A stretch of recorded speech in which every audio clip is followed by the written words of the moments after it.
ರೀ ನಿಧಾನ ರೀ, ಅವ್ರೆಲ್ಲೂ ಓಡೋಗಲ್ಲ, ನಿಧಾನ. ಸಾರಿ ಅಪ್ಪ. ನಂದಮ್ಮ ಚೆನ್ನಾಗಿದೆಯಮ್ಮ. Lovely surprise. ಯಾವಾಗಲೂ ಕಾಲ್ ಮಾಡ್ಕೊಂಡು ಬರ್ತಿದ್ರಿ, ಕುತ್ಕೊಳ್ಳಿ. ಇವತ್ತೇನು ಇದಕ್ಕಿದಂಗೆ ಬಂದ್ಬಿಟ್ಟಿದ್ದೀರಾ? Life is full of surprises. ಕೆಲವು ಸರ್ತಿ ಶಾಕಿಂಗ್ ಕೂಡ. ಶಾಕಿಂಗಾ? ಸುಮ್ಮನೆ ಹಾಗೆ ಹೇಳಿದೆ ಕಂದ.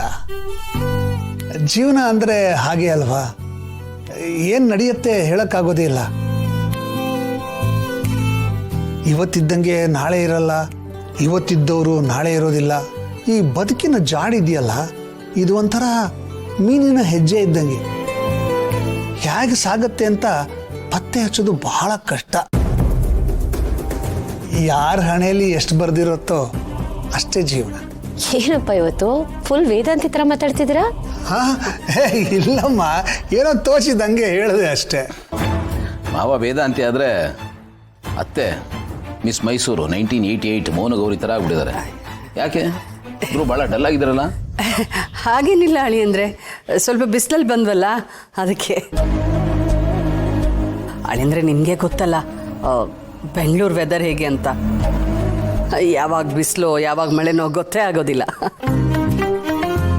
ಅದು ನಿಜ ಅಲ್ವಾಳಿ. ಅಂದರೆ ಹವಾಮಾನ ಹೀಗೆ ಅಂತ ಹೇಳೋಕ್ಕಾಗೋದಿಲ್ಲ. ಹೇಗೆ ಬೇಕಾದರೂ ಬದಲಾಗ್ಬೋದು, ಮನುಷ್ಯರ ಮನಸ್ಸು ಥರ. ಅದು ಸರಿನೇ ಅನ್ನಿ. ಬೆಂಗಳೂರು ವೆದರು ಹೆಣ್ಮಕ್ಳ ಮನಸ್ಸು ಯಾವಾಗ ಹೇಗೆ ಅಂತ ಅರ್ಥನೇ ಮಾಡ್ಕೊಳಕ್ಕಾಗಲ್ಲ ಅಲ್ವೇನ್ರಿ? ಓ ಸರಿ, ಹಾಗಾದ್ರೆ ನಾವು ಹೆಣ್ಮಕ್ಳು ಬೆಂಗಳೂರು ವೆದರ್ ಆದ್ರೆ ನೀವು ಗಂಡು ಮಕ್ಳು ಬೆಂಗಳೂರು ಟ್ರಾಫಿಕ್ ಸ್ಲೋ ಮೂವಿಂಗು. ಇದು ಯಾವ ಕಂಪ್ಯಾರಿಸನ್ ರೀ? ಸುಮ್ಮನೆ ಹೇಳ್ಬೇಕು ಅಂತ ಏನೇನು ಹೇಳ್ಬೇಡಿ. ಏನಿಲ್ಲ, ನಾನು ಕರೆಕ್ಟಾಗಿ ಹೇಳಿದ್ದೀನಿ ಅಲ್ವಾಮ್ಮ? ಆಯ್ತು ಬಿಡಿ. ಅತ್ತೆ ಮಾವನ ಮುಂದೆ ಯಾಕೆ ಸುಮ್ಮನೆ ಮಾರಾಮಾರಿ? ಅತ್ತೆ ಮೈ ಯಾಕೆ ಬರಲಿಲ್ಲ? ಅವಳಿಗೇನೋ ಸ್ವಲ್ಪ ಕೆಲಸ ಇತ್ತು, ಇನ್ನೊಂದು ದಿವಸ ಬರ್ತೀನಿ ಅಂತ ಹೇಳಿದ್ದಾಳೆ. ಕಂದ ತಗೋಪುಟ್ಟ, ನಿಂಗೆ ಇಷ್ಟವಾದ ತಿಂಡಿ ಎಲ್ಲ ಮಾಡ್ಕೊಂಬಂದೆ. ಥ್ಯಾಂಕ್ ಯು ಸೋ ಮಚ್ ಮಾ. ಮಲ್ಲಿ ಇದನ್ನು ಅಡುಗೆ ಮನೇಲಿ ಇಟ್ಬಿಡ್ತೀರಾ ಪ್ಲೀಸ್? Thank you. ಅಲ್ಲಿಗೆ ಸರಿ ಹೋಯ್ತು. ಒಂದು ಸೆಕೆಂಡ್ ಮತ್ತೆ. ಹೇಳಿ ನವೀನ್.